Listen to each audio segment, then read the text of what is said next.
Hi, everyone. Welcome back to Parenting Issues, your go to podcast for real life parenting tips and strategies. I'm Nicole, your host, and a mum who knows that parenting isn't always easy, especially, of course, during flu season. Today, we're tackling a topic that many parents face: how to help kids take their medications without a battle.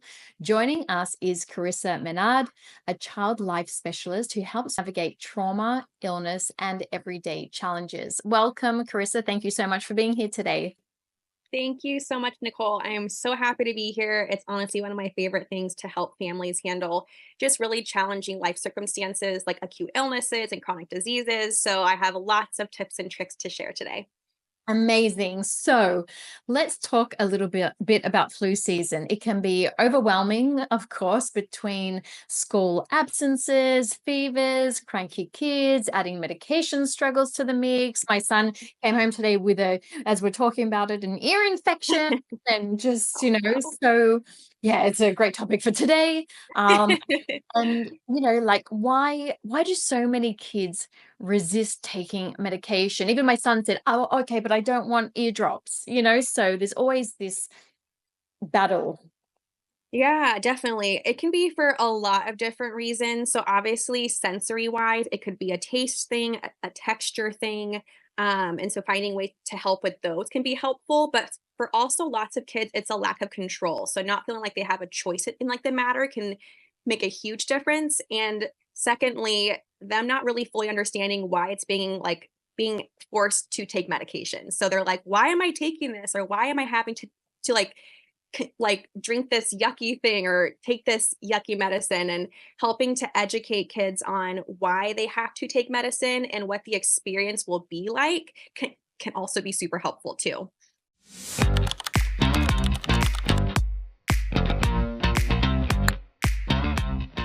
Amazing. So let's dive into some solutions to help us Yeah. and today. Yeah. What are some strategies parents can use to make taking medicine a little bit less stressful? Yeah, so I have a ton of different strategies. So one of the first things is providing choices. So kids really do thrive on having a sense of control. And with taking medicine, it's not really a yes or no option. They have to take their medicine for multiple reasons. But there are lots of choices around how they take their medicine. So letting them choose, do they want it in 2 minutes or 5 minutes? Do they want it in a cup or in a spoon? Do they want the purple one or the red one? And trying to find as many choices as possible can be really helpful to give them that sense of control that they're able to choose at least some parts of this whole experience.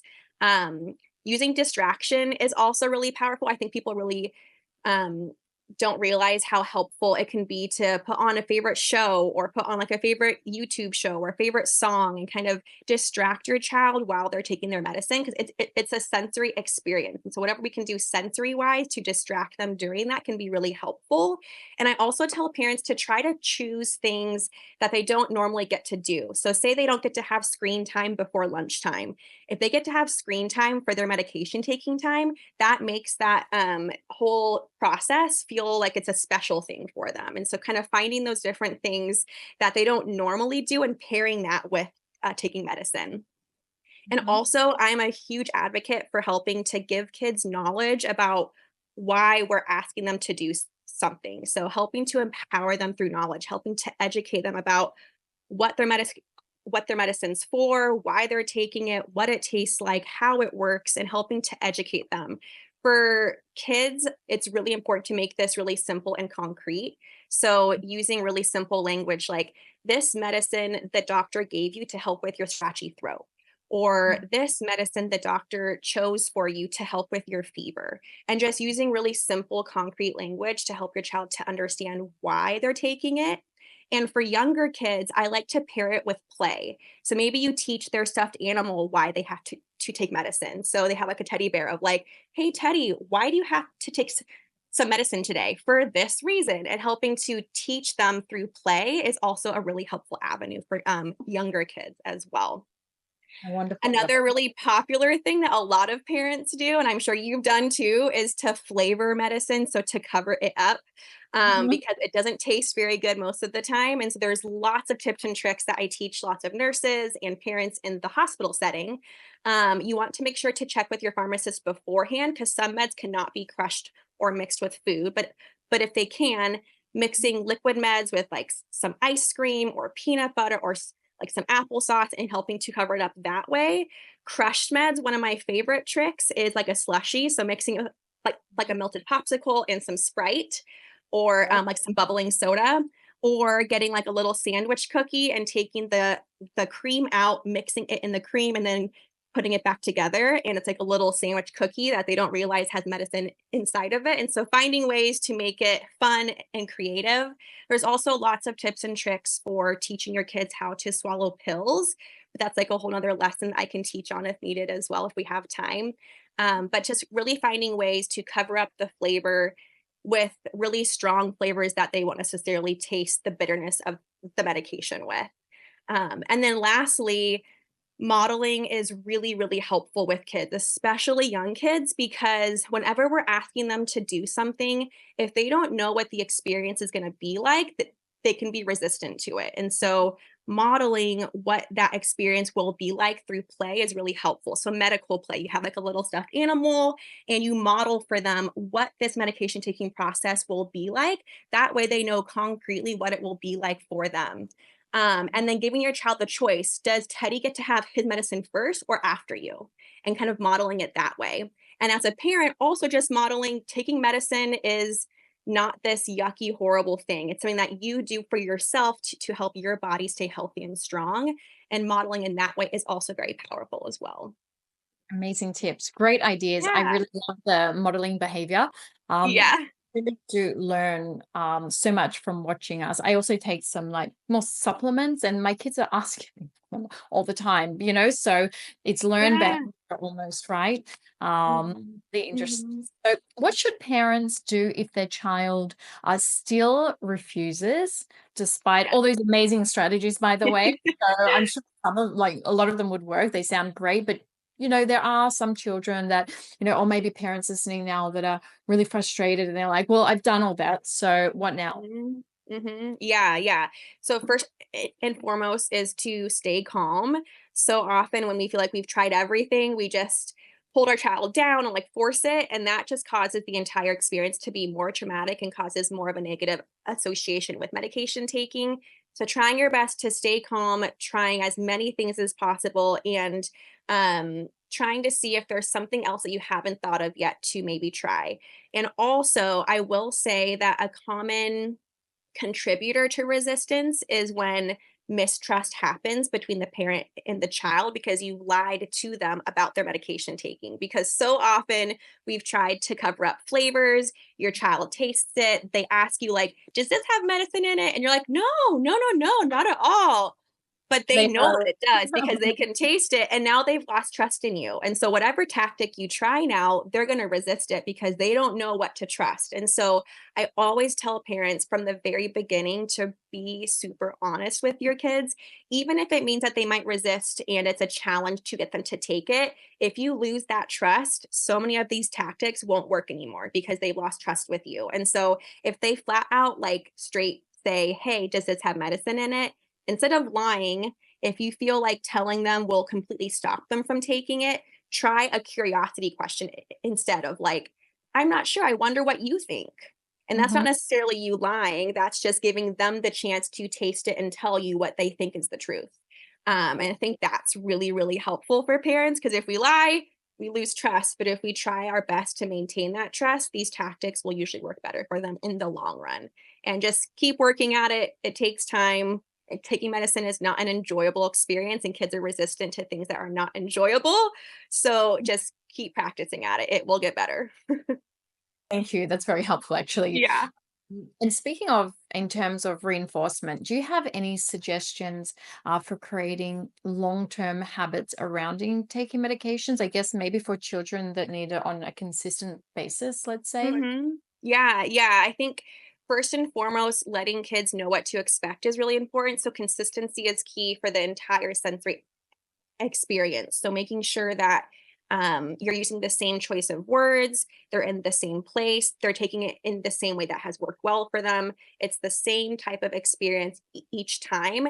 If we catch our kids off guard and do it while they're playing, or their friends over, or they're trying to like watch a movie, and we're just trying to make it happen on our timing without them expecting it, that's when resistance happens. So, consistency of making that experience the same thing multiple times helps that child to know what to expect. And that when it's medication taking time, it's not a no or yes, thing, it's happening. And here's how it goes. And so that is also really important. And then also, not being afraid to slowly teach your child new ways of taking medicine. So maybe your younger child is maybe ready to practice pill swallowing, and starting to practice that in fun ways, like through taking small candies and helping them to get comfortable with swallowing things like candies first before actual pill swallowing. That way, when the time comes for them to actually need pills, they've already mastered that skill of swallowing something. And so just kind of thinking ahead of the game of what your child might be able to be ready for, and practicing those things in a fun and playful way first. That way they're prepared for them when it's like the real thing later. Okay, wonderful. And is there an age of pill swallowing that is recommended? Like I always think, oh, maybe their throat is too Yeah. like I don't know if it's Yeah. is Yeah. that you know what I mean? Like what is it Honestly, safe? Is it safe for what's the age? What tell me. yeah, so it depends on, like, your physician. So your physician's gonna be, like, the best one to tell you, safety precaution-wise on swallowing precautions of when the best age is, because it's also developmental, and some kids have different developmental needs, swallowing-wise as well. But the majority of the time, we'll start working with kids as young as 6 years of age if they're ready for it. So we always wanna wait for new steps like that aren't necessary, but it's kind of a hopeful next step that we want to help work towards. We don't wanna force it. So if they're kind of curious about your medication taking, like say they've seen you swallow pills and they're like, "Oh, how do you do that, mommy?" If they're kind of getting curious about something, then it might be time to start practicing it. If they're like, "That looks really hard, mom," and they're like worried about it, it's not time yet. So don't force it. If they start to ask questions and they seem curious, that's a pretty good sign. If they have a certain medication that has to be taken by a pill, and it's a little bit simpler by a pill, and it not as gross tasting maybe, too, then kind of seeing if they're ready to try it around 6 or 7 years of age.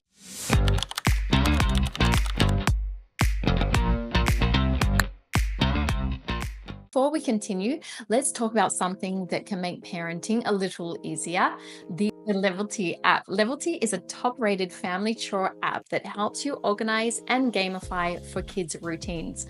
Developed with therapists and trusted by parents, it turns daily tasks into wins for the whole family. Download Levelty on the App Store today.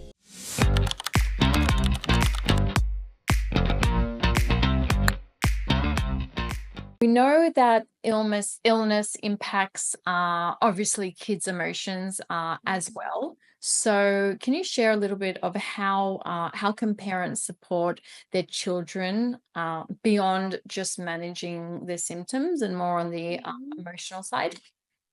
Yeah, so I think first and foremost is validating their experience. If your child's not feeling well, validating that you see that they don't feel good and it's not fun to not feel good. And also validating if, for example, they're having a hard time with medication taking, that this is hard. Instead of saying, like, come on, just do it. Validating that it's a hard thing for them is really powerful for kids to feel like they have a safe space to express themselves, whatever emotions they might be having. um, Beyond medication taking, I also just really encourage parents to be super honest with their kids, helping to educate them about what is happening to their body, why do they feel this way, and making sure that they know that it's not their fault, because a lot of younger kids might start to think that whatever is happening in their environment is something that they caused to themselves by doing something wrong or wishing something upon themselves. And so making sure that you also help to validate that what you're experiencing is just a normal part of bodily functions. Sometimes bodies get sick. You did nothing wrong to cause this, is also really helpful and powerful for kids to know, and to have some knowledge about why their body is feeling a certain way and that it's not their fault. Amazing. I find that interviewing different therapists and people in your field that one common denominator is always the acknowledgement uh, Mhm. and the explaining and educating. It just keeps on coming up with everything. with all different topics. So not to kind of force or to ignore or to pressure, but to always like, I'm here, I'm listening, and I understand. Mhm. Is that something that it really goes beyond what you also share with your clients and just in general? Because as parents, we have so many different things, whether it's pill taking or emotion Mhm. or God, like stuff's happening every day, right? So do you feel like this whole validation and acknowledgement is just the day-to-day parenting that we can use to help throughout our parenting journey? Yes, exactly. If we constantly dismiss negative or hard to feel feelings, we're never going to teach our kids how to deal with them. If we're too afraid to deal with them as a parent, our children will be too afraid to learn how to deal with them themselves. And so we really have to create a safe space for our kids to feel normal and safe to express whatever emotions they have. That way they're able to learn the skills to be able to appropriately respond and process them. So yeah, it's very, very powerful and super important. Yeah, and I think from a very young age all the way up to, I don't know, late teens, right? Uh, Mhm. it's a great one. It's a great parenting tool. So I love your advice, and I think it's a reminder that even small acts of comfort, this day-to-day comfort, and really understanding when that happens, and having that comfort there can make a big difference. I guess even from not wanting to go to school, right, to acknowledging it. Mhm. It's kind of like a Exactly. golden nugget here of parenting, everyone. And I think our different circumstances where when you're Yeah. frustration, you would say no Mhm. to go to school. So Mhm. just to say, I understand Mhm. that you're tired, or I understand maybe you are scared about your test, just to acknowledge it. So that's wonderful. Thank you. I'm writing everything Yeah. down. No, and, like, what I always say too is to get curious about it. So instead of dismissing the feeling or getting worried about why they're nervous to go to school, get curious about it. "Oh, I'm wondering why you're not wanting to go to school." Curiosity helps you to better understand your child's emotions and where they're coming from, and then how to better process them. So yeah, definitely. I love it. Thank you, Carissa. Thank you so much for sharing your expertise. Yeah. It's been amazing. All the little tips I'm sure everyone can use in their day-to-day life, especially with parents battling this flu season. So I know our listeners will find these tips incredibly helpful, and myself. And before we wrap up, how can parents connect with you for more support or amazing resources that you have? Yeah, definitely. Thank you so much, Nicole. So parents can find me through Hearts Connected. We actually are a team of child life specialists. So there's multiple of us. But Hearts Connected provides virtual mental health support to children nationwide, throughout the United States as well as in Canada. And we help families process and work through medically stressful situations. We do diagnosis, teachings, procedure and surgery preparation, grief and loss support, coping support, medication compliance, lots of different things that parents and families are constantly dealing with. And the best way to find us is through our Instagram, which is at Hearts Connected LLC, or our website, which is www.heartsconnected.org. And you're also able to book a free consult with us if needed as well before actually a session is booked too. So we're here to support you and your family. Oh, amazing. Fantastic. Thank you again so much, Carissa. And thank you to our listeners for tuning in. Don't forget to subscribe to Parenting Issues for more real life parenting insights. See you next time. Thanks so much.